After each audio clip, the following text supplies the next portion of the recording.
Star Wars Geek Girls. They're geek girls that like Star Wars. And sometimes cry. Hello and welcome to Star Wars Geek Girl. As usual, I'm Zoe. Lizzy can't make it with us today because we're recording a little bit late at night on the West Coast for her on the East Coast. But I'm really excited to announce our guest. I'm here with Brendan Wayne today. Would you like to introduce yourself? Sure. Hi, everybody. Thank you for joining, Zoe. I'm Brendan Wayne, and I could not be, more excited to sit and talk with a fan and let y'all know as much as I possibly can. Yeah, thank you so much for coming on the show. I'm super excited. I'm sure you get this all the time, but my first ever homework assignment in film school was watching Stagecoach. Yes. I love it. I love it.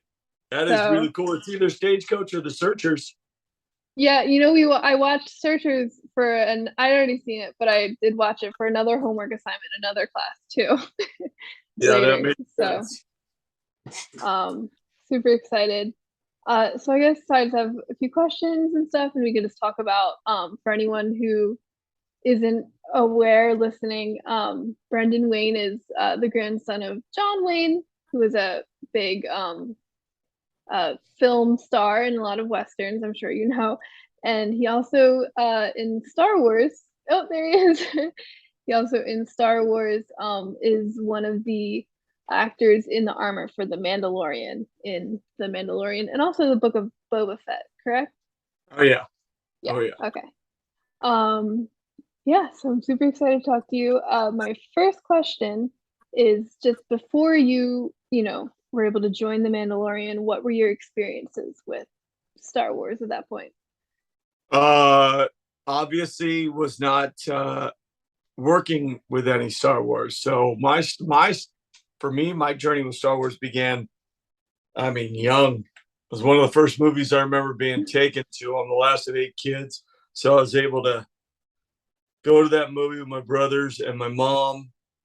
And my mother loved going to the pictures. And this was one of them that it's funny because she wasn't a sci-fi lover, but this was one of them that she was interested in because she heard, hey, this is like a space western. Let's see if it, fulfills the.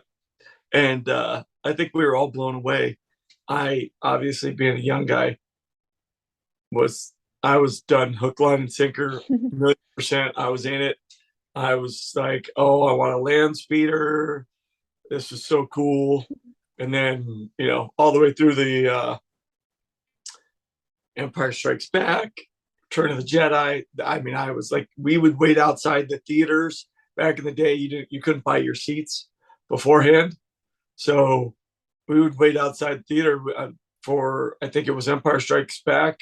We sat outside the theater for 16 hours to get our seats and our tickets. Wow. So yeah, we used to do that all the time. ET, we did that.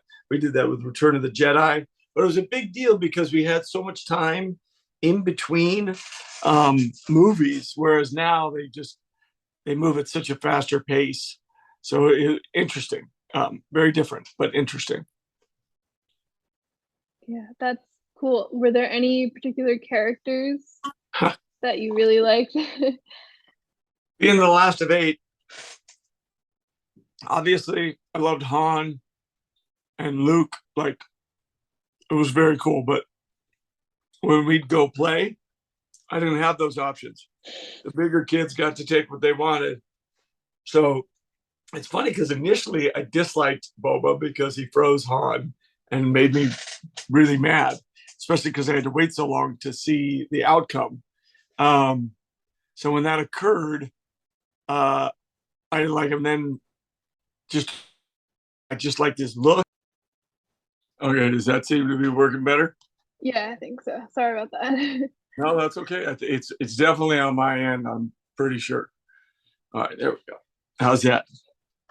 That seems better. Thank you. All right, so here I'll give you a brief recap of what came in and out, and you tell me if it works. Otherwise, I'll just move to another room. Um, the idea was when I was a kid, we couldn't just like movies didn't come out like every 6 months or every year. It was years in between the Star Wars. So I started with New Hope and I was hooked from that point on. But since I was little, I didn't get to make my choices. Like my brothers got to make their choices first. So the figure I got to play with was Boba. And that was after Empire. And it's funny because I hated him. And then I learned to love him just because of his look, the whole deal. So that was really cool. And then Empire Strikes Back, like we waited 16 hours to go see Empire Strikes Back because you couldn't buy your tickets in advance. You had to wait, and then you didn't get seats. You got whatever you got. So we waited. And then I think for Return of the Jedi, I think we waited a full day before we went on. So I love Star Wars. I loved it always. Like there was nothing that, bothered me about it. I know some people kind of nitpick at it, but I love the journey that George and the crew took us on every time. So yeah, I'm a huge Star Wars fan. That's good. It's good that you like Boba, obviously.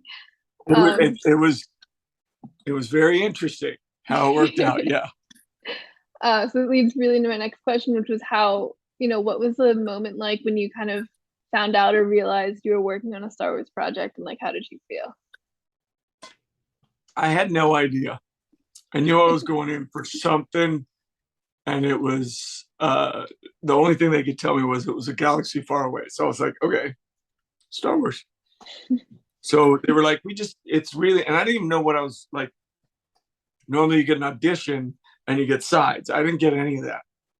I got, hey, you're going to get paid, which you never do for auditions, to go try on a costume.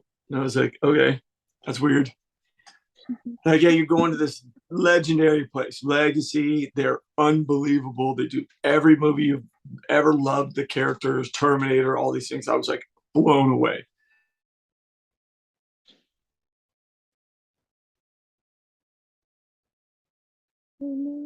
This place, I have no idea or what it's for.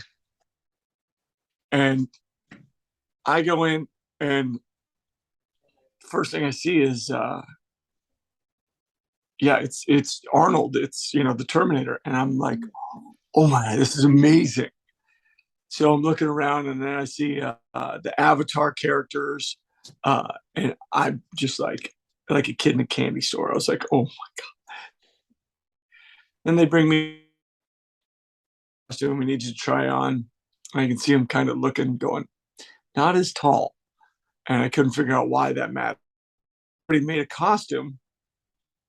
Apparently, they tried a few people out, and none of them worked out for whatever reasons.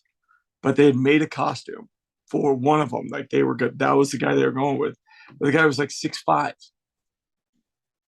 So I hear about this, and then I'm like, okay, hold on.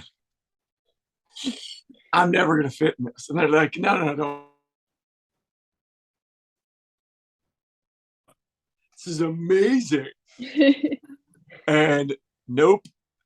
It is literally, they keep telling me no. I'm like, no, it's okay, dude. I'm not gonna tell anybody. It's all good. They're like, nope, it's not Boba. Stop saying that. They like got mad at me. I was like, okay, whatever, guys. Don't be so sensitive. So I put on this costume and it fits. Like, I was like, this is pretty good. I mean, it's a little long in the sleeves and legs, but everything was working. Then they're like, here's the key. If this helmet fits you. I was like, all right, whatever. Put it on. Mike, Trevor, like all these, and they're all looking like, oh my god, oh my god, oh my god. Marion, who made the costume, like eventually made a new costume for me. And they're like, okay, we're gonna go take pictures of you.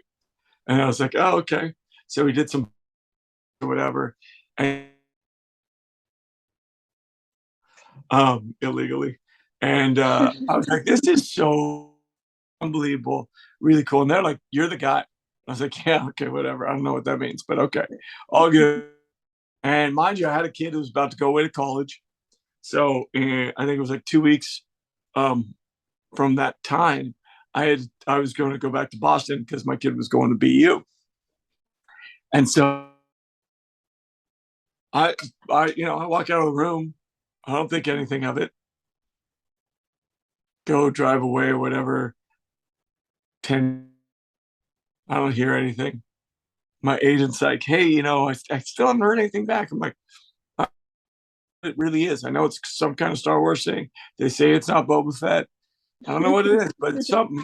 And he's like, yeah, it's too bad. When are you leaving? I say, oh, I'm leaving in about 4 days.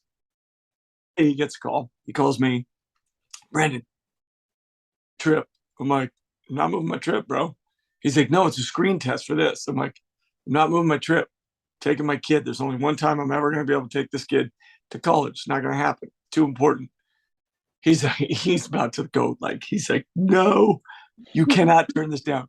I'm like, yeah, I'm turning it down. Go tell him. They're great. He's like, you're kidding.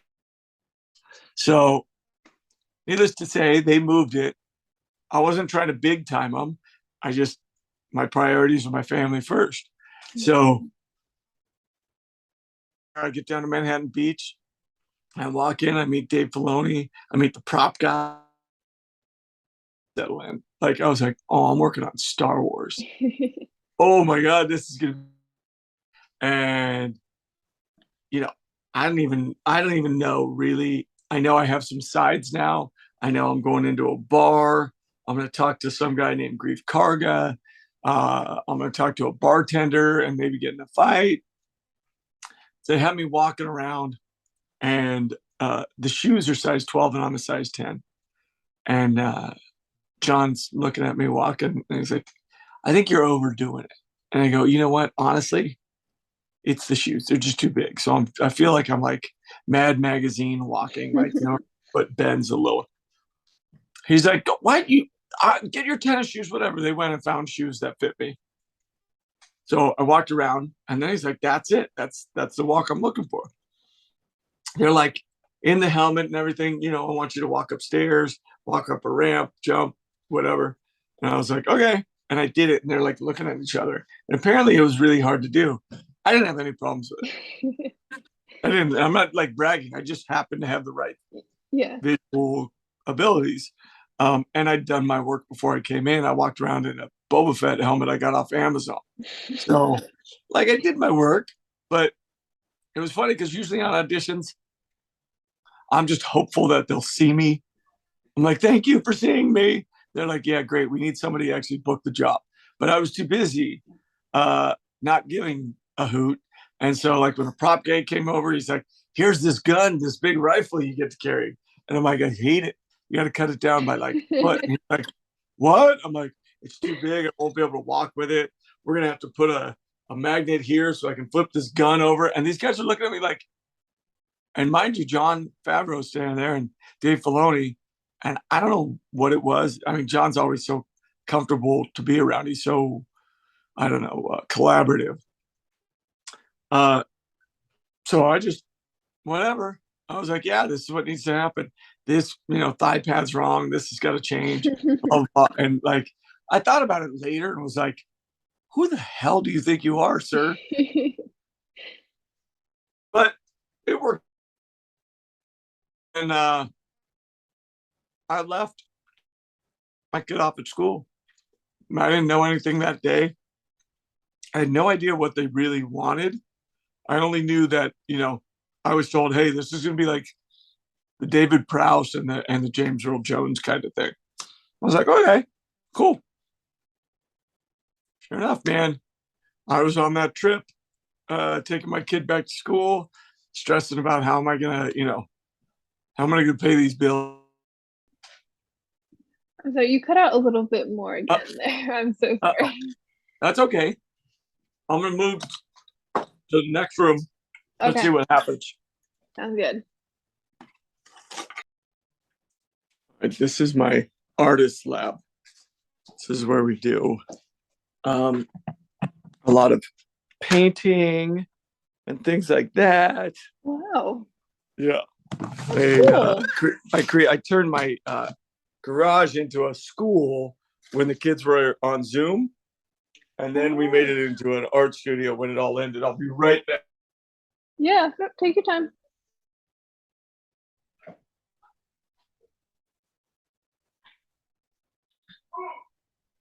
Okay, here we go.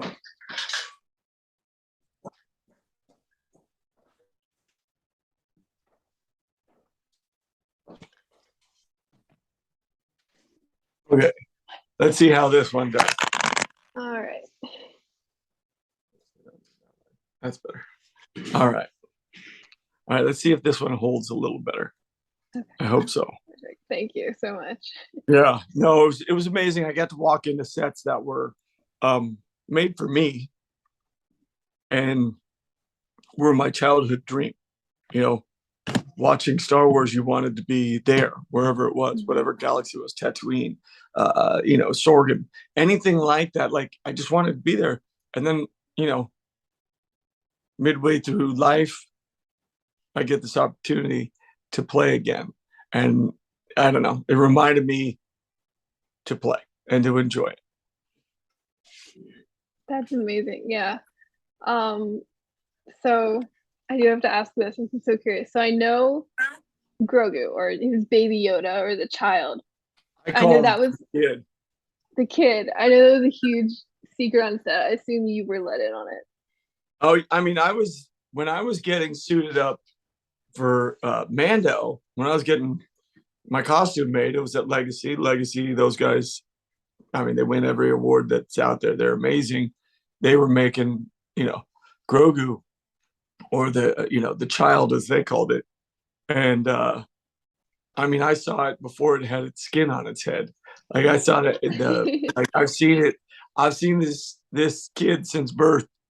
I've seen it, you know, not as much as they have, but more than anyone else, really.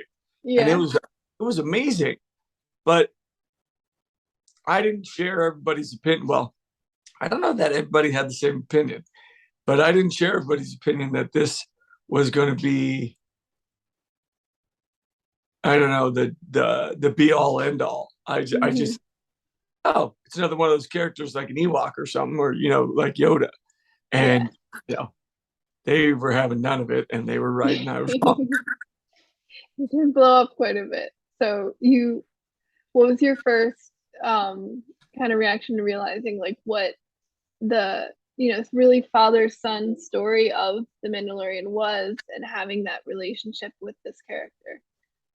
For me, it hit home really easy because being a father and a husband are two things that are the only two things that supersede my desire to create and be an actor. There's only, you know, those are the only things that are without question above and beyond acting. I had no problem, especially because lifelike quality. It was an easy translation, and I had that feeling every day, learning from them. You know, because Mando learns from Grogu as much as Grogu will ever learn from Mando, and I think it's a really very symbolic relationship in the sense that this is what parents do constantly. You know, we are it or even want it, and we're in a good place. We're able to make the adjustments seamlessly that we have to because, like, I have three daughters, and each one of them are very different. So how do we, you know, how do we manage that? And that's with Grogu. It's watching him grow, even though he's not growing in size, watching him grow up as a character, finding places where I, you know, oh, I can trust that, you know, all those kind of things, you know, that's a big deal for me. So, yeah, I mean, I find every opportunity I can to be not the puppeteer necessarily, but to be holding him without anybody around, that nobody has to like green screen it or whatever it is. I prefer the wireless one because then it is, it's there and I'm able to connect. So yeah, I mean, he turned out to be extremely cute compared to the first thing I saw, which was like, I was like, this is the scariest thing I've ever seen. It could have been a very different show for sure. Exactly. Now, what is your experience with Grogu as an audience member?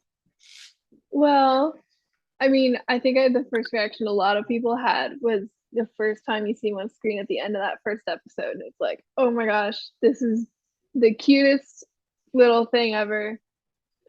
It's a baby Yoda, like Yep. that's amazing. And that initial reaction. And then throughout the show, it was very, I think the heart of the show so much is that relationship. And then I think as everything else is so cool, but I think that's what really connects us to the character, and something I really loved. And especially like there were scenes like the one scene in later in season 2 when Din and Grogu going back and forth, and Din is saying his name and seeing how Grogu reacts. When that happened, my dad looked at me because I was watching it with him, and he said, I used to do that exact same thing with you when you were a baby. So that, I think, connection, and I think it definitely hit my dad a lot harder than me in a lot of ways, because I don't really remember being like a baby like Grogu is. Yeah. I remember that for me. But a lot of those moments where I got to watch Man with my dad and seeing my dad's reaction, I think was really powerful for sure. That is so cool to hear. Honestly, like I have goosebumps, like 100%, because I love this. I've been, like I'm on here because you asked. You know what I mean? And so social media was a for me. I don't put up with the garbage, but I do try to honor the fans as much as I can, because I don't have a job if y'all don't like it and you don't watch it.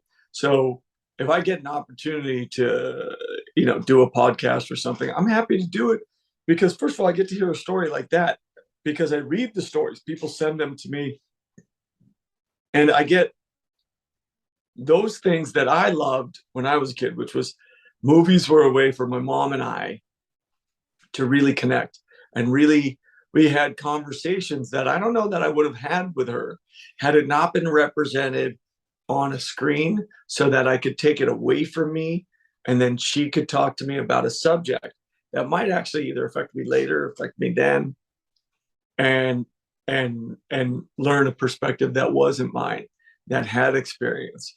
And that's even when I read the scripts and I doing the Grogu catch the ball, like that whole thing. And then having, having Rosario there. It was, I don't know, it was another level of pinch me moments where you're like, come on, I'm a very fortunate guy. I grew up John Wayne's grandson. And so the opportunities in my life have always been exceptional. So to have created an opportunity and watched it become beyond exceptional, I'm working with Carl Weathers, who's stunning, who all he has to do is give you a look and you're moved, and Ming Na, and then, Werner Herzog, and you're like, oh my God. And you just go down Bill Burr, like everywhere, all these different walks of life. And the thing that moves you the most is the kid and that relationship. And then you get somebody who's incredibly talented and understands how to incorporate you with John or Dave or Rick Famuyiwa or Deborah Chow. Like,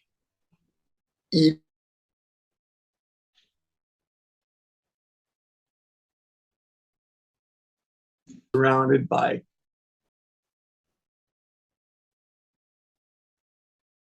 as Simon J's, Chris guys, and they helped me in every scene, like especially camera look my best as Mando, and they understood that it was a response because I wanted you to enjoy it and have these moments that I could hear about on the internet who never watch it. Now, my grandmother who loves John Wayne and me came together and we're watching these. She sees it as an old Western. I see it as Star Wars. And the crossover is unbelievable. Mm-hmm. Absolutely. That's such an amazing way of thinking about it. And speaking of, the Mandalorian, I mean, Star Wars has always been, but the Mandalorian, I think, exemplifies a lot of the ways that Star Wars is a Western. So what's it like for you to get to play basically a character in a big modern Western?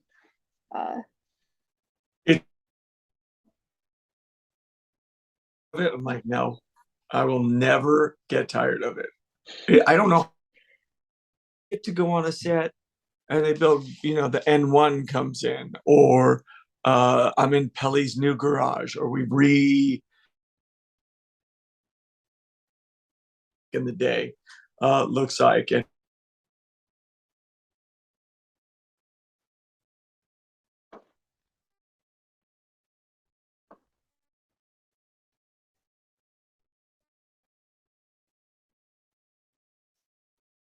but what I learned in theater school, which is have my acting waltz, is my acting coach Nikolai Guzov, or my current coach, my wife Sarah. There's an acting waltz. I see, I hear, I process, I react, and it's still that. And meanwhile, I'm doing it within the genre. I get to be Western. Everybody else gets to be whatever they are. And it is honestly a mashup in character choices, because we don't do just Western trope characters. I'm a Western style character, but not everybody else is. I mean, we haven't seen one really. I guess Michael Biehn's character, which was amazing, drawing down with Johnny Ringo, and Cad Bane and Timothy Oliphant. But really, everybody else could be in any other kind of, like, you could be in a romance, could be, like Omera and I and our relationship. That was like a I don't know, like a thriller almost. Like, how are these two star-crossed lovers gonna right the ship in this town, and still, how is that relationship gonna carry with a helmet? How is that love or temptation to take the helmet off and not be a Mandalorian anymore? How is that gonna? Can we convey it? Does Bryce pull it off? Yes, she does. She's unbelievable at it. So yeah, it was really cool. Really cool. Yeah, and that's, one thing you mentioned, Bryce. There's obviously a lot of different directors that worked across The Mandalorian and then also the Book of Boba Fett. And how would you say between those two shows, but also even episode to episode, how things might differ with the different directors? I mean, it wasn't just that. It was that we had different directors, and we had, especially first season, we had different themes for every episode. Like, we'd have a heist, like with Burr and that whole crew. It was a heist, and we had to steal a guy, and that whole thing. And then on Sorgan with Omera and Bryce, it was and each of them like open up a different side of Din or Mando, and that's what I loved about it. But to watch like Rick do his episode, and it had such a mood to it with the red light and the fighting, but there was, I don't know, that it had to have a certain pace to it. And then you had like Deb, and she had to create these human moments between Quill and Mando, and the kid and the relationship, and this kind of like, how do you do that within science fiction, and how do you not let it just be science fiction and it's out there? you have to bring that. That's what I think, Mr. Lucas George did with Star Wars. He was able to create human relationships in a not necessarily human environment, as we see it. So going through the directors, I mean, it's just what was the style of each episode that they were doing that episode. You go to Dave's and you go to the Jedi in the second season, and this was a samurai, uh, with a Western underneath. So it was a very Sergio Leone. And so you had these, Dave, that, I mean, one of my top episodes to work on for so many reasons.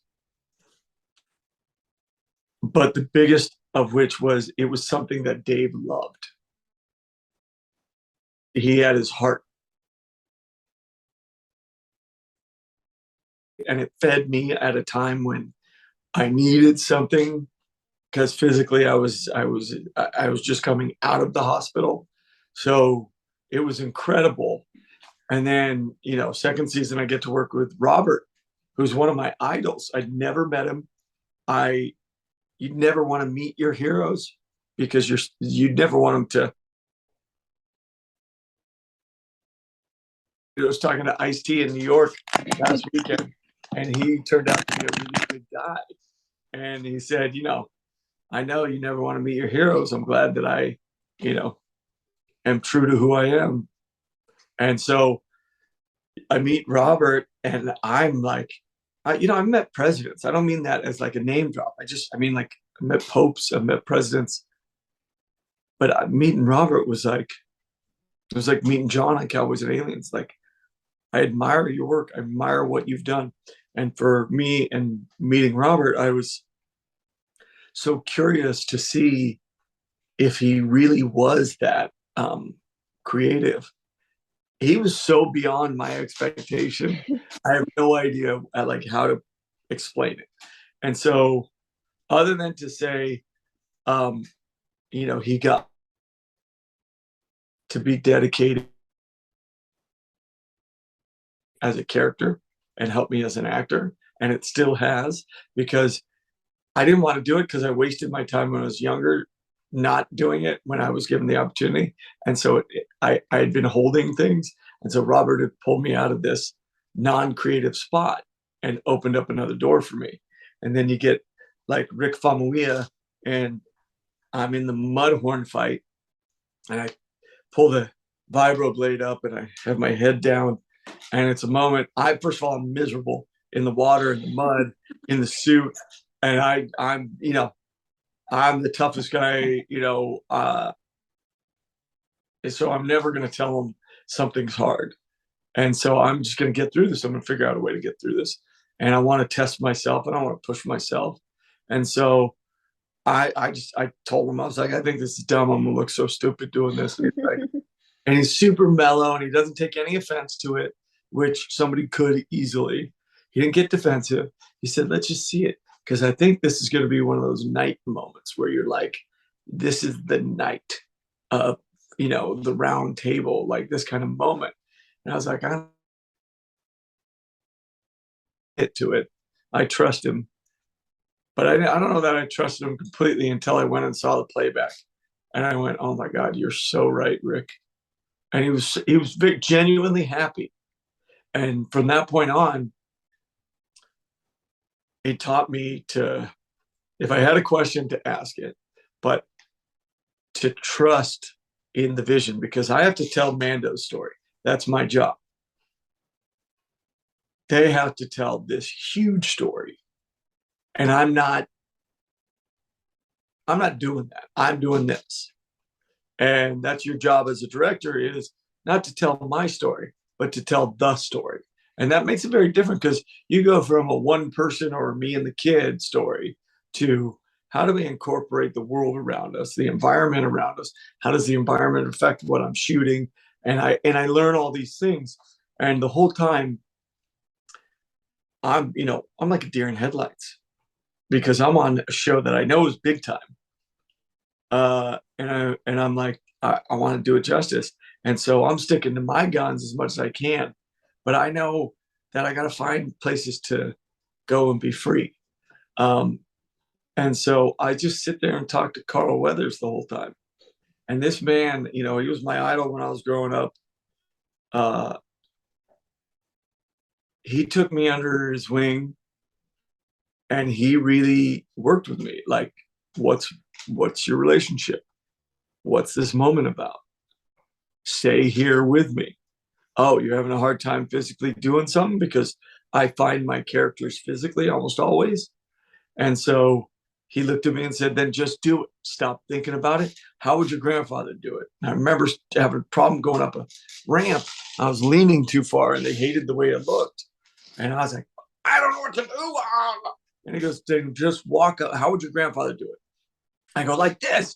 And he goes, do it again. And it was great. Like, I mean, he broke through so many walls for me and it was effortless, seemingly. I assume he didn't even notice. He was just talking to somebody and he was talking to a fellow actor and he was giving his views on it. And I was asking his views, anything from how hard was it for you to get leading man roles to what was something you really wanted to do. And then how do we work and what's our relationship and how does the status of that affect what we're doing? And he has worked so long and so hard that I was literally like, I would go sit with him, we'd talk, and I'd run back to my room and I'd write down in my journal. I'd be like, yeah, okay, yeah, don't forget. So yeah, all the directors. Sorry, I went off on a tangent. That's all right. You work with all the directors, and then you get, like a Taika Waititi, who's, white hot fire right now, right? But at the time, he was coming up still. And it was very interesting because his take was completely different than everyone else's. Whereas like Bryce really values the actor and really values the moments and really drives and really pushes because she understands that you have more to give. You get someone like, like Taika, who, is setting up things constantly. And his view towards, Din, when I was working with him was very much like, yeah, okay, just kind of, do these things and let's move on. And it was fine. Like it was his style. It's fine by me. But it was very different. And then you get to like, like Peyton Reed, and he's hilarious and really kind. And, for me, I didn't get to work with John on his episode that much because I was in the hospital. But working with Dave, it's always interesting because those things that I don't know about canon or something like that, Dave's there and he can just share it with you. And he's so unassuming that you almost forget how great he is. What a great storyteller he is. And it was easy for me to forget that Dave was just beginning in live action. So my second season, I don't look at him that way. He may still, but I don't. And so it's fun to go on these journeys with him. And I'm so excited for him and what he's going to do with Ahsoka and the beauty of it all. Like he and I sat and talked. And I think it's going to be absolutely the next big thing. And Rosario is, I'd follow her anywhere. She's just that great. So yeah. It's incredible getting to work with all the people. How's my internet? It's good. It was like a few little moments, but nothing where I couldn't understand what you were saying. So okay, good. Should be good. Yeah, that's amazing. Taika Waititi's like one of my favorite directors right now. So it's very cool to hear how he works. He brings a couch and a lava lamp that he sits in at Video Village. Just to be clear, he'll have he had a robe, his lava lamp, a cup of coffee, and his own, like cup of coffee, sitting on a couch in like house slippers, watching the ticks. And it was like, you want to talk about carrying a certain energy on set and that helped free people. He was there for it all day. That's amazing. Yeah. So you mentioned, I believe you said the episode with Robert Rodriguez was one of your favorites. Is there a particular scene you did in that episode or another one that really resonated with you for any reason, or that you just had fun doing? Every scene I did with Robert was fun because like if you ask him what's your vision, he'll tell you. And it's real fun. Like it's a journey. Like you're like, wow, you are incredibly thoughtful and creative. And I don't know how I went from asking you what this vision was to by the end of it, you somehow made me feel better about who I am. Like I don't even get it. Like it's amazing. But like a scene, there's a couple. The one where I got to draw down with Johnny Ringo himself was pretty epic.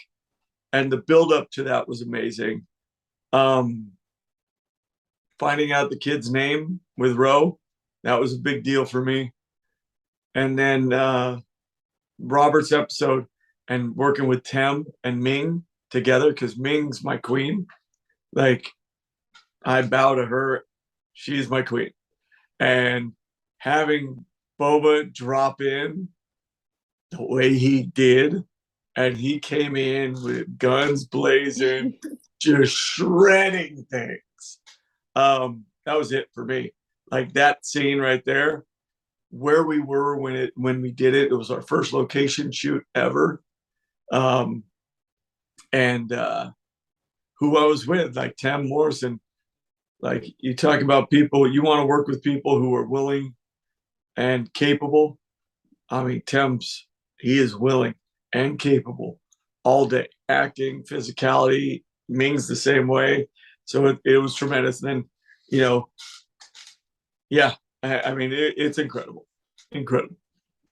So no, you grew up with the Boba Fett toy, and then you said that you thought when you first saw the armor, you thought it was a Boba Fett. When they did bring actual Boba Fett into the show, what was that whole process like? Well, I mean, I knew before it started, obviously, because I get the scripts before.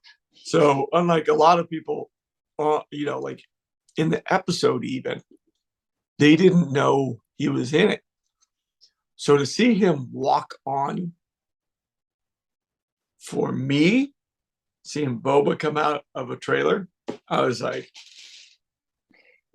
and then to talk to Robert about his Star Wars, like, hey, what's your relationship to Star Wars?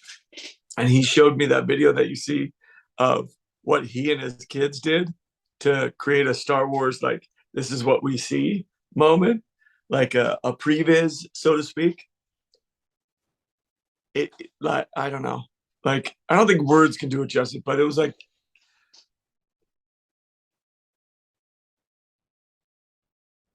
and I met them and they exceeded your expectations. So Boba Fett, played by Tim, exceeded my expectations. I was blown away at how good he was and how much he was going to wear the suit and how he didn't get affected by it. So, and then just being out there, at the rocks, it was awesome. It was really cool. Yeah, and then Boba Fett got the spinoff led by Robert Rodriguez. So I'm just curious because obviously it's a different show for Mando, but has a lot of similar aspects to it. So what was it like working on that series and being in a whole Boba Fett show? Well, it was really cool, especially because I got to start early, so I was there for a lot of it. Like even though I'm only in 3 episodes, I was there for a lot of all the shooting because we'd be shooting, or I'd be shooting, my stuff, and then I could go over and watch Tim and Ming.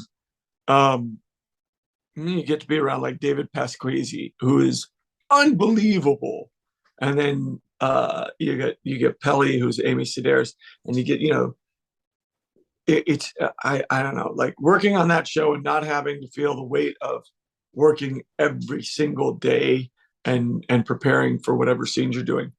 It was very freeing. But then to understand the genre and the style of, hey, we're doing a mob film really here, which was Boba, it was kind of like a mob movie. And that whole watching that process for me and knowing that Robert was doing, he's like, these 4 episodes I'm doing are like a movie. That's how I'm looking at it. And then everybody else who did episodes, filled in and everything. So to see that and to be a part of that, and then to have an epic moment as the character in that, to step into what we call the meat locker in that episode and come, say, I know it's you, and then getting that big fight, that was Lateef, but stepping in, that was a great moment. And it was a great moment that I understood was going to have some power. I had no idea that it was going to have the power it did, but it was amazing. And it's, you can't get it done without the grace of Robert Rodriguez, and that's really cool, because somebody who had less confidence wouldn't allowed my character to come in the way they did, because they might have thought, that's going to usurp Boba. But he understood its importance in the grand scheme. And so it was amazing. And it teaches you, creatively, that you have to be beyond my one character moment. We've got to figure out, where's the story going and how do I facilitate that? My character story and the bigger story. Yeah.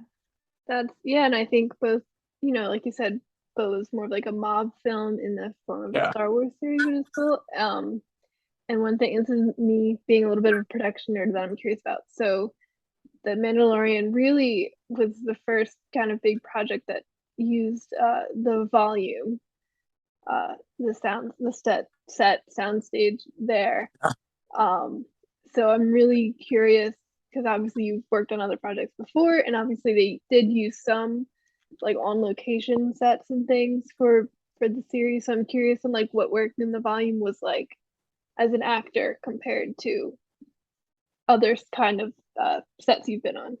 Well, I mean, I remember doing a screen test, and we were in stage 20, and that's where the volume ended up being built. I remember John saying, we're going to have 20-foot high LED screens surrounding you, and it's going to give you your eye lines, and it's going to give you what's actually going to be populating the screen. And I'm just too much of a dullard to quite understand what that meant. I just know that John was really excited. So when I finally got to go in and I walk into this room, and there's the Razor Crest, and around me is space, literally, like stars coming by me like this. I'm like, oh my God, now I see. Now I'm not even acting in this yet. They were just showing me. The first thing I'm acting is the ice planet scene. And they've laid, it's just like I'm walking down the planks, the wood to go into the ice planet bar.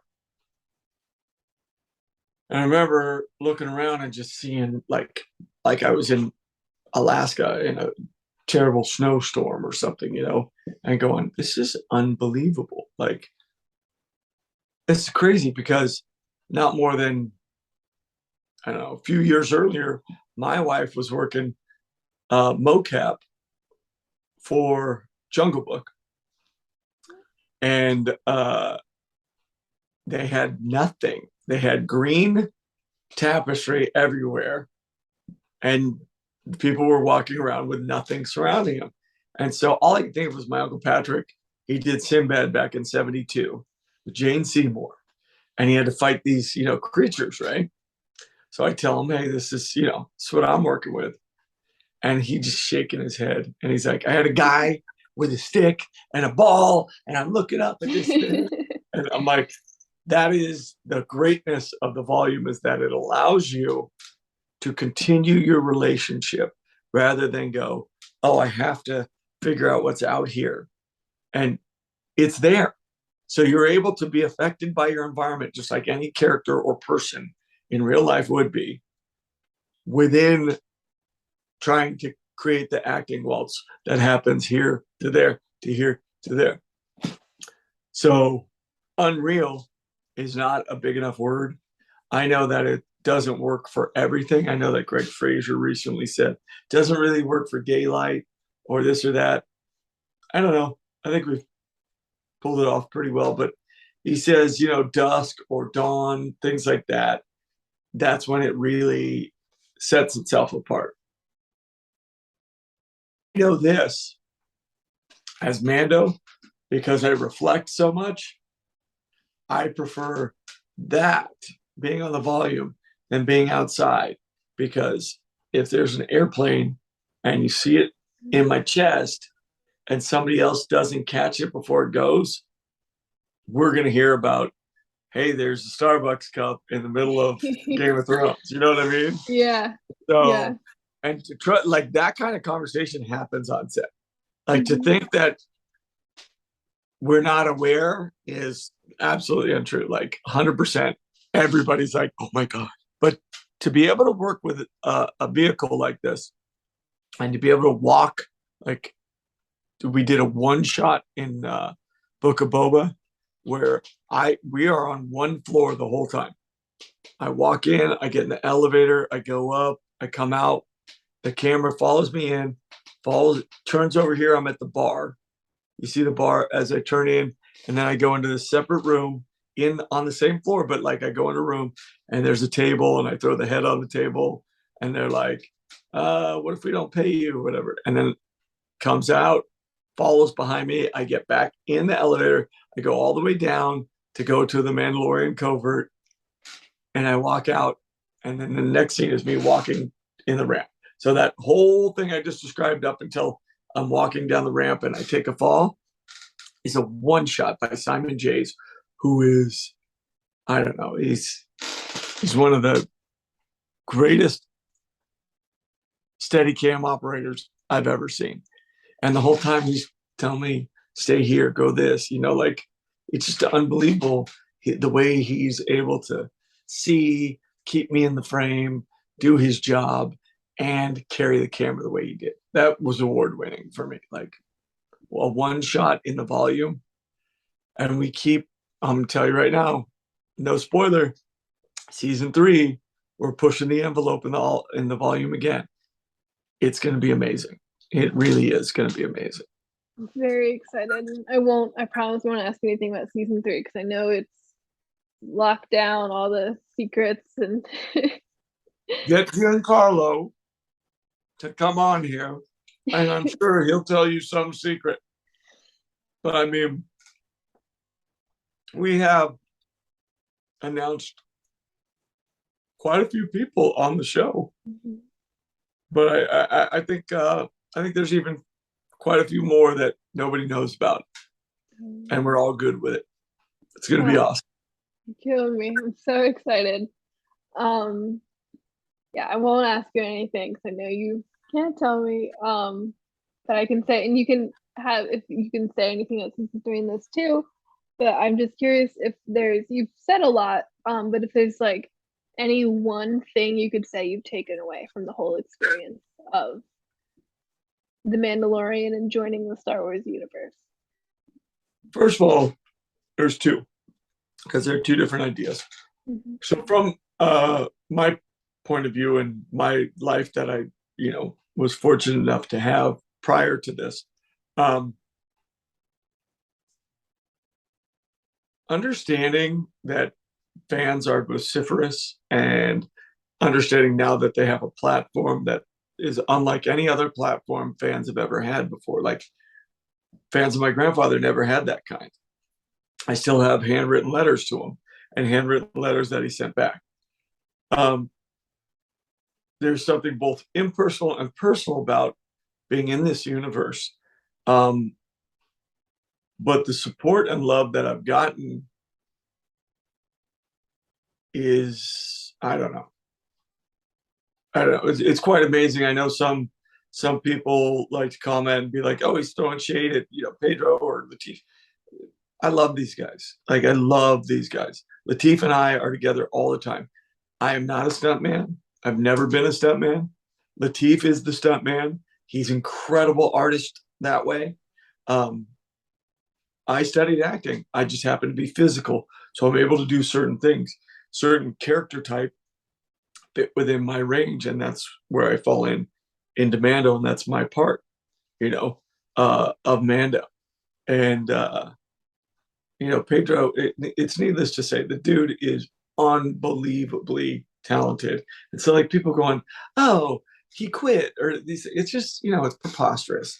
So I say leave it all,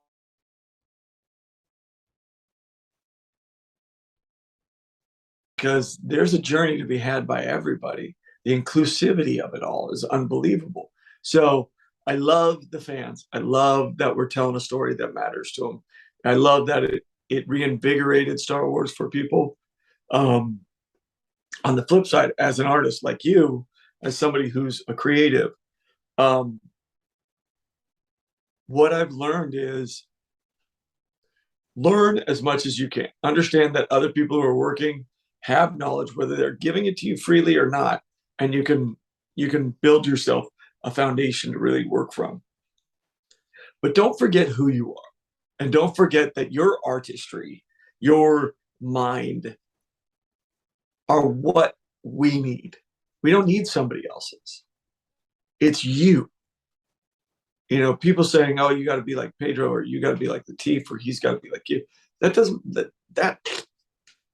I'm not being like anybody. I'm going to be me. I'm going to be Brendan, and I'm going to do everything I can to make it great. If it's not, they fire me. Great. Okay, I'll get up and do it again. I'll learn from my mistakes. I won't do it with blinders. I'm not going to be like, I'm just going to go ahead. I'm going to learn, and I'm going to take in everything I can. And I don't care what you're doing. You should do that, because if you don't, you will lose what matters the most, which is the story you're going to tell, because we can both be given the same story. We're going to tell it different because our experience dictates that. Um, I this has inspired me also to be a part of the change I want to see in the universe I actually live in daily. I don't mean Star Wars. I mean around me. So my oldest daughter and I, we've been coaching her little sisters who are 13 and 14. And now I've taken over the local high school, Grant High School. I'm now the varsity coach for girls soccer at Grant.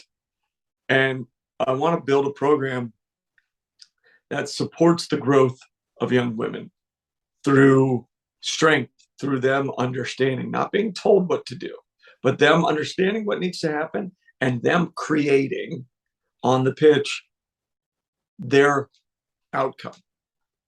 And all I'm there to do is support that. And my daughter's super stoked because we're starting a foundation so that John Bernthal has a podcast called The Real Ones, and he had somebody from his hometown on. Her name was Natalie. I can't remember her last name, but she's the head football coach, and now I think athletic director. She's head football coach in Pennsylvania, where football is like breathing. Like, everybody needs to be a I'm part of from it. Pennsylvania. Yep. Okay, so this is a big deal. And so I was listening to her talk. She said 95% of women who are in the suites, like CFO, CEO, play team sports. And then she talked about how I think it's like a 75% drop off of girls continuing to play sports after 13. Part of it's income disparity, the inability for them, like families choose, well, the boy's going to play sports, so I'm going to pay for the next level that they can go to. So we're creating a foundation that will support women, young women, and their ability to continue on so that finances don't stop them, so that they have the support system in place, the understanding of how do we meld? How do team sports represent um, a better life for you? Like for you as a director or whatever it is, you have to work with 300 people on my set. How do you assert what you need without being an abusive person? How do you get what you need without, letting you get rolled over? And I learned that from sports. That's what I learned it from. I'm part of something. So if I become part of something, I expect everyone to be part of a team. So that means I have to do my part and include everybody. So every day I'm on set, I make sure the grips don't feel like they're any different than the number one guy on the call sheet. It doesn't matter. We're all got a job to do. Mando doesn't look as good as he looks because I walked in the room in it. He looks because we did our job. We, not me, not you, we. And that's the greatest gift this show has given me. It's a reminder that we get things done. You don't. That's really incredible and really inspiring to hear how this has all inspired you and impacted you. And you mentioned the fans and everything, and how you had a lot of positive experiences with them. Is there any notable fan experiences or stories about Mandalorian has also inspired them that stick out to you?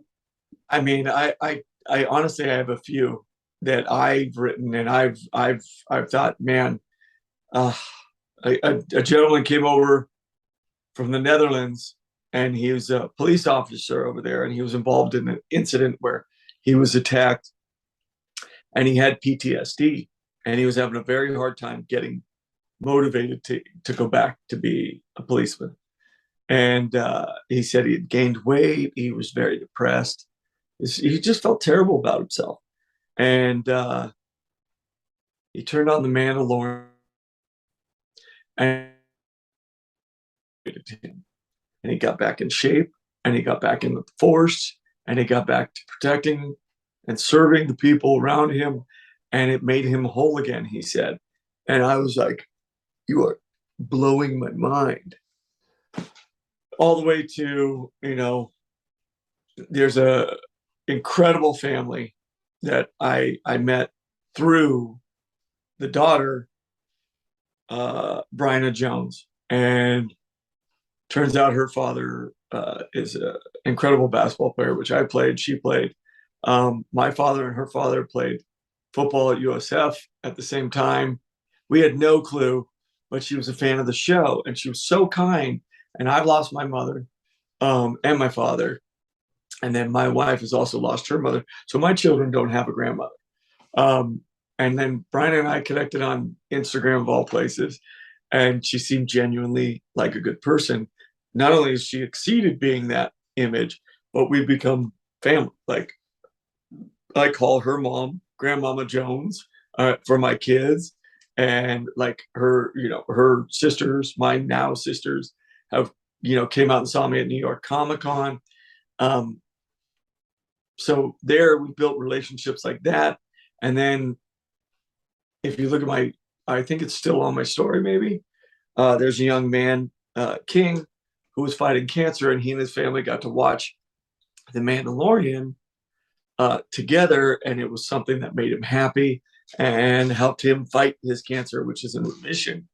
And to understand that, just my little part in this bigger story of The Mandalorian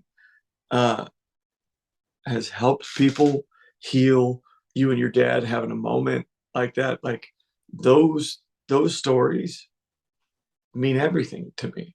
I have people who are like, yeah, I've never watched a show of my grandfather before. He hates what I watch. I hate what he watches. And then we watch The Mandalorian, and it married two genres in such a way that he's going, that's the Duke's grandson. You can tell by the way he's walking. And, he's going, that guy's Boba Fett. Like, he literally spun off Boba Fett. And, they're having a conversation they otherwise never would have gotten to have.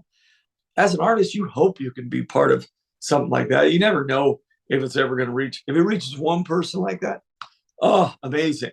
But the fact that it's affecting people so greatly. The writers, the lighting, the sound, all these guys, I tell them all these stories and it means the world to them. I love children. So when we have kids on set,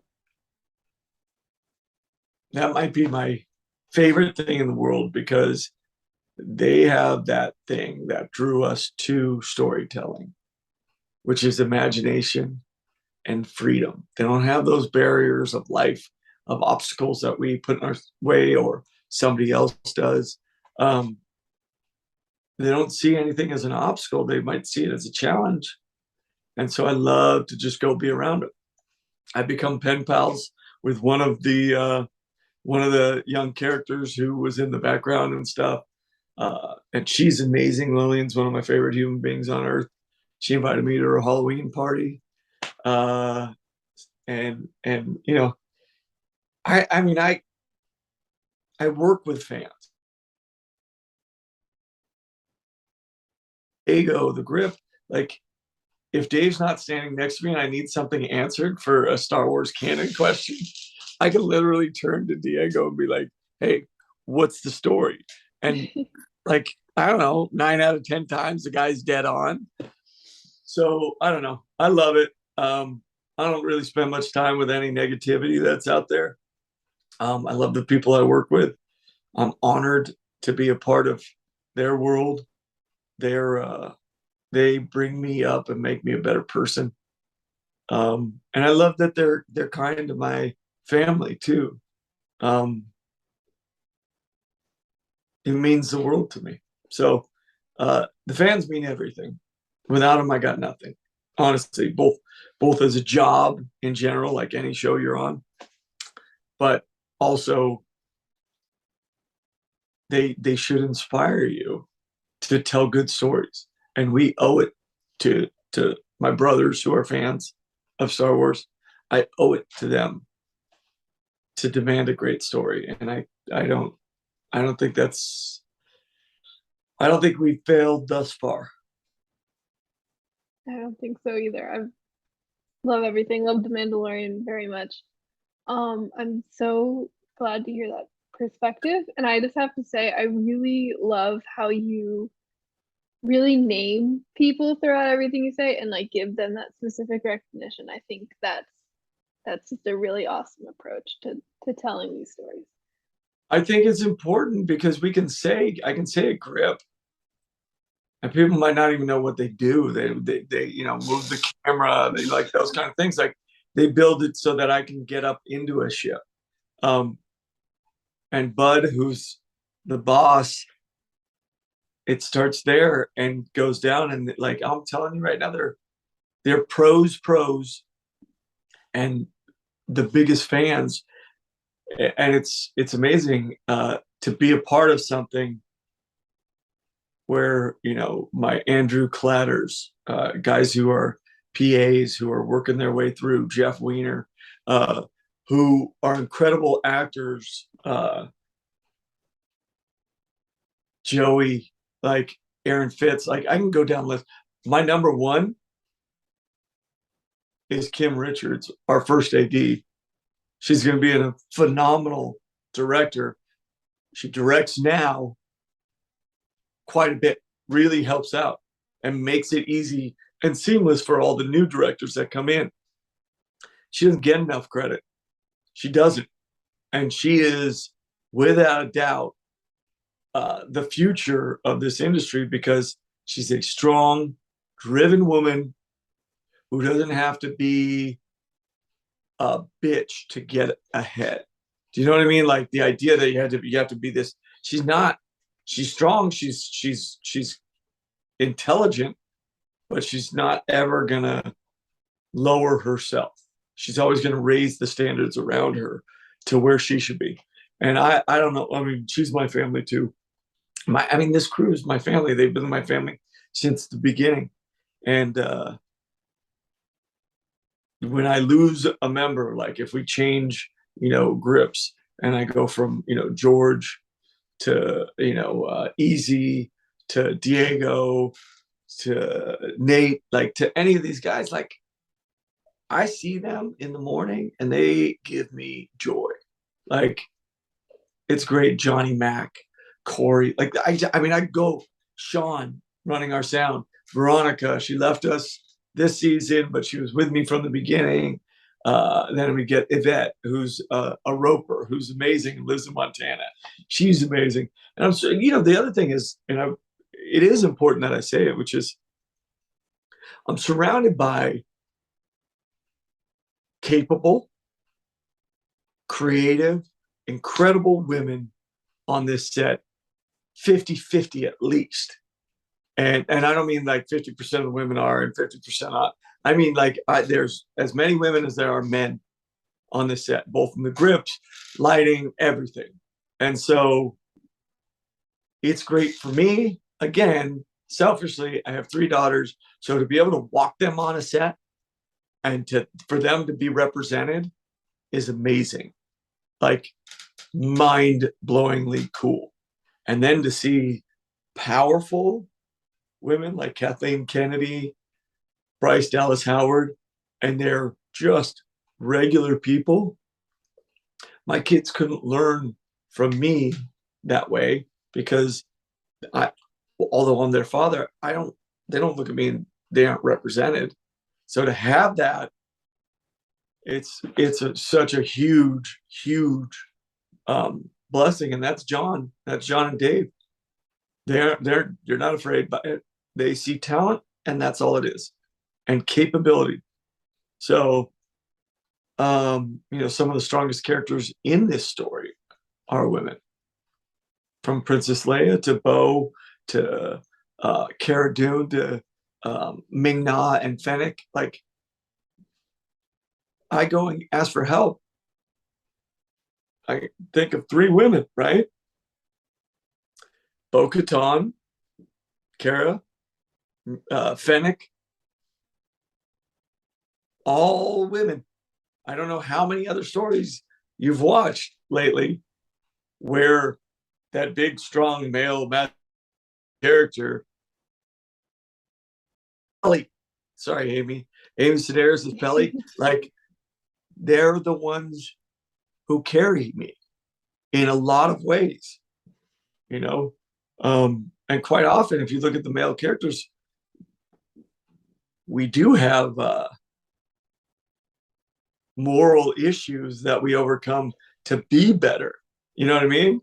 Which is the anti-hero, but like Grief, his story, he goes from, this to that. And then Din, he's a merciless bounty hunter too. There's something he found in his moral code that letting this.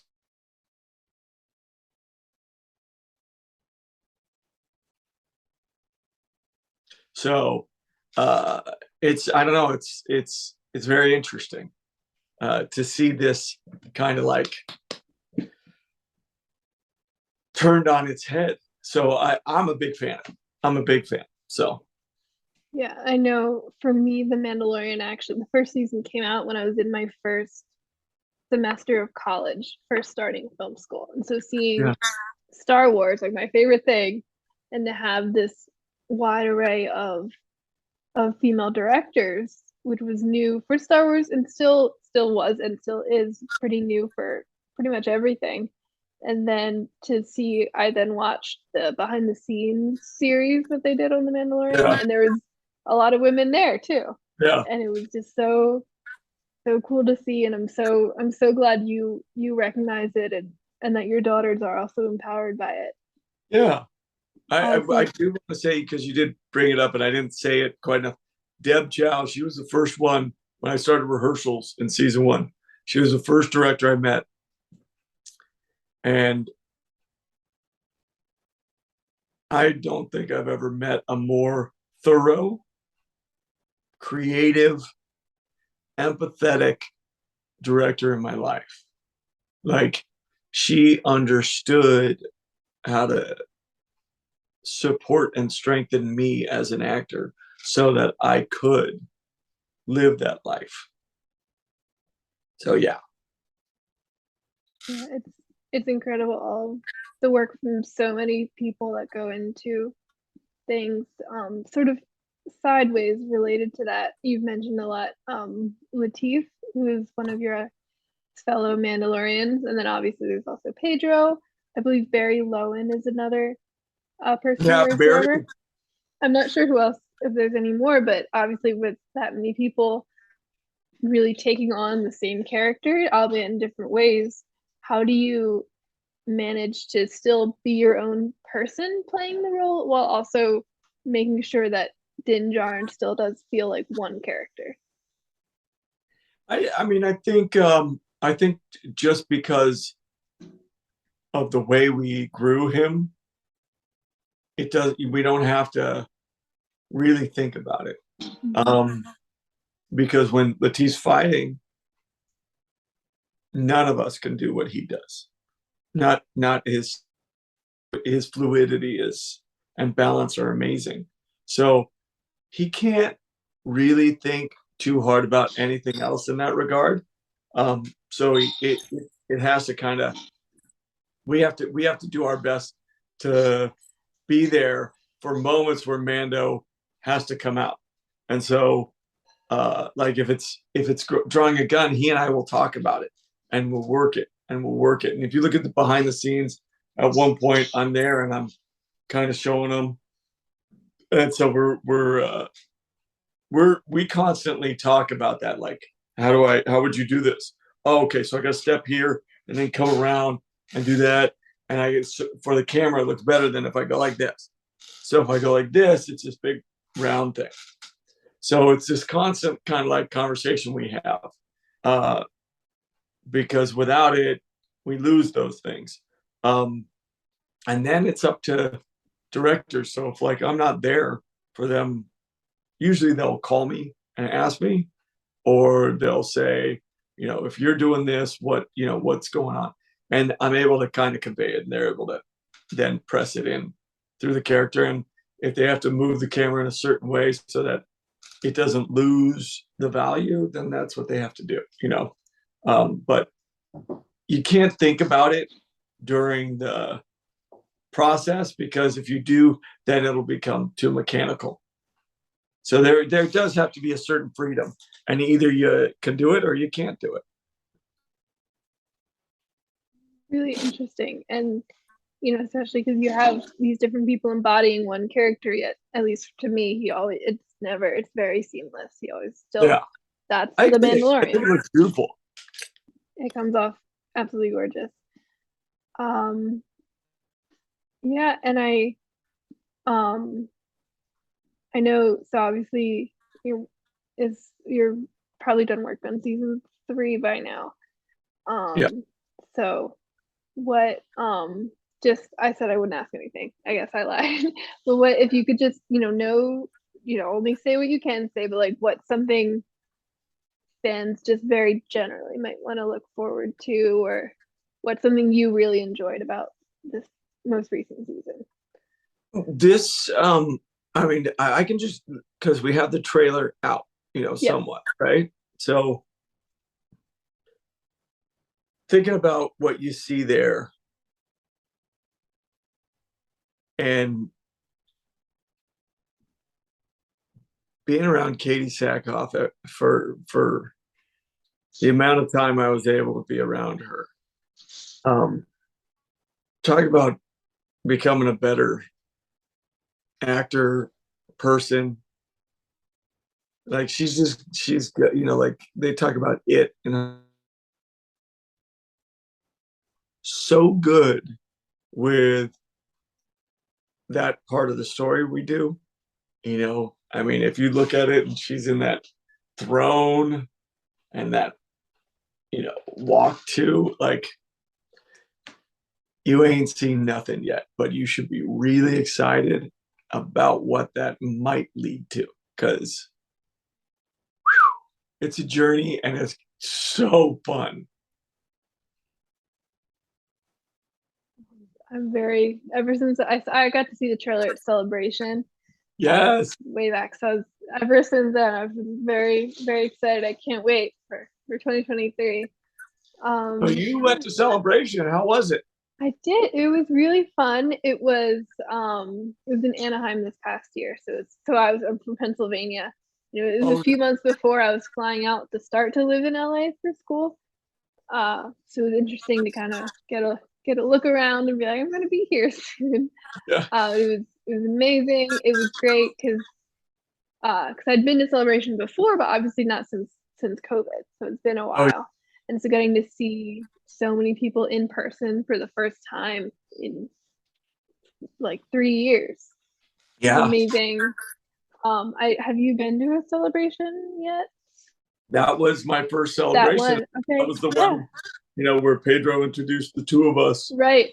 I didn't get into the Mando panel. I got Yeah. into like the other one where I saw a trailer, unfortunately. Yes. But yeah, okay. I think Celebration compared to any other convention has such a buzz and such a positive energy to it, I more than agree. like anywhere. And because you're there for one universe, because I went to New York Comic Con a couple weeks ago, and that was, I mean it was a hard time for me because there was so much to process. Like I was like, oh my god, oh my god. um but you're right. I mean, for me, obviously Celebration was special because it was, a lot of things were finally made clear. So to have that was really cool, to share it with my, fellow Mandos, Latif and Pedro, was another level of coolness because, we wanted the character to be great, but a lot of people want things and don't get them. But because of the fans, we get to keep doing them and we get to keep telling the story. So that, for me, the celebration is, I'm celebrating you and you being there and these moments. And so, like, I would, nobody really knew who I was. So Mhm. I'd see somebody in a Mando outfit and I'd walk up and be like, hey, do you mind if I take a picture with you? And they'd be like, yeah. And then I'd hand them like a Mando coin and walk away. And I would hear them, like my daughters or whatever who were around me, they'd be like, oh, he's getting it. He's getting it right now. He just figured out. He just figured out. And then, I just keep walking. That was it. I just wanted to, be around. Some of the costumes were better than the one I wear. So I was like, this is unreal. Yeah. So we had a good time. That's amazing. Yeah, Celebration was such a great time. I can't wait. I don't know if I'm gonna make it to London this year. It's a little far, but I can't wait for whichever one I do get to go to next. Yeah. Yeah. London would be amazing. I definitely want to try to do Celebration for that. Hopefully we're not filming or something. Yeah. All depends. Well, yeah, so I don't have any questions or anything for you, but thank you so much. It was so incredible to talk to you.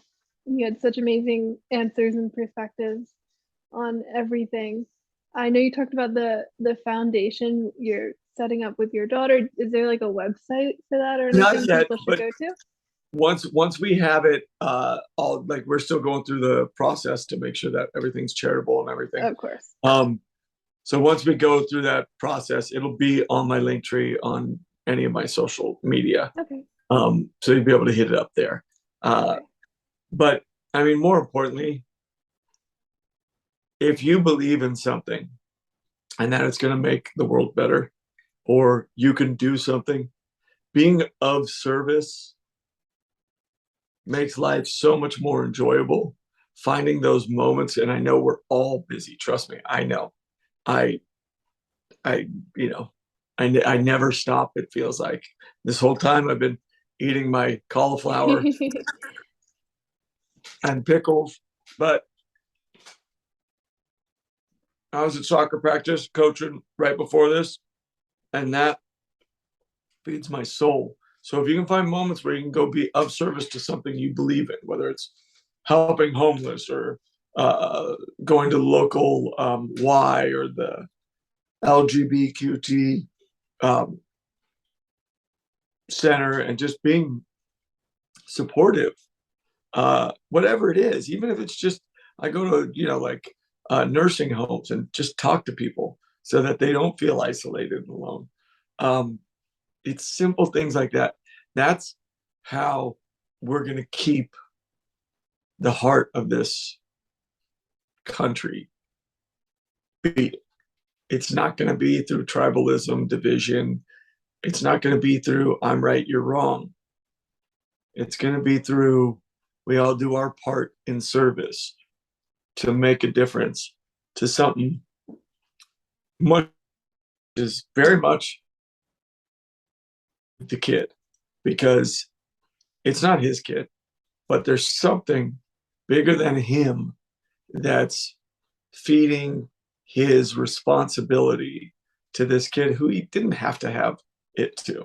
So if you love the show and you love the ethos and the mythology of it, then live it wherever you can, anywhere, however you can. Even if it's go paint your neighbor's fence or help a elderly neighbor get their trash cans down, whatever it is, you'll find out more about yourself and be a better person, and it will always benefit you. Recommend service of any kind that's positive. Yeah, those are amazing words. And I'm sure you know, like the 501st Legion, and I'm a member of the Mandalorian Mercs and the Rebel Legion. I've actually been trooping with them since I was 6. I was a little Jawa as I started out. And that's, I think for me, like, that's my way of giving back. Just this past Friday, I went to the city of, I believe it was Palmdale, I'm pretty sure, was holding a Halloween event for kids, and kids to just come and they could just play around, play some games. They had like a little DJ, they had candy, little toys they're giving out, and there's different booths with resources for the community that were being offered. So there's plenty of ways to give back, like you said, and you can even do it with Star Wars. I've back in Lancaster, a friend who I met through Star Wars, he actually was inspired by Star Wars to start a charity to help the homeless. And they ran a shelter and they fed people, helped people try to find employment, all sorts of amazing things. So, it's really incredible what you can do with inspiration. There's the Fight for the Cure, and that's this one right here. That's nice. I can't remember, but Force for the Cure. That's what it is. Not Fight for the Cure. I'm an imbecile, but I don't know if that helps see it better. Yeah, I can see it. It's very shiny. It's a little hard to read in places, but Force for the Cure. That's the Force for the Cure, and those guys are unbelievable. I talk to them all the time online. Some of them were stormtroopers on set at the last episode. So I love it. I love it. I love it. Be of service, and that's amazing that you were. Yeah. I think those are some really great words to leave off on. So you said the website and things for your foundation aren't up, but where can people find you online and follow you and then get updates about that later? You can always find me at The Real Brendan Wayne on Instagram. I think it's the same thing on TikTok and what's the other one? Facebook. Brendan Wayne, Real Brendan Wayne, or The Real Brendan Wayne, which is Instagram. And I tend to try to put out as like a couple times a day something, either some form of stoicism or something behind the scenes, or whatever it is. So, and always something for Mando Monday. So yeah. All right. So to the listeners and viewers, you can find Star Wars Geek Girl. It's at SW Girl on Twitter and Instagram, just Star Wars Geek Girl on Facebook. And then I have the website starwarsgeekgirl.com, where I write and make quizzes and all those things. So thank you again so much. This was such a joy. Great night for me. I'm so honored I got to talk to you and hear all the amazing things you had to say. I'm honestly, I'm unbelievably excited, and that I got to do this. Thank you. That's amazing. I likely will follow up with you at some point for sure. Okay. Thank you so much. And thank you to everybody for watching and listening. May the force be with you, and go Way. bring some joy to the world. Absolutely. Star Wars Geek Girls. They're geek girls that like Star Wars. And sometimes cry.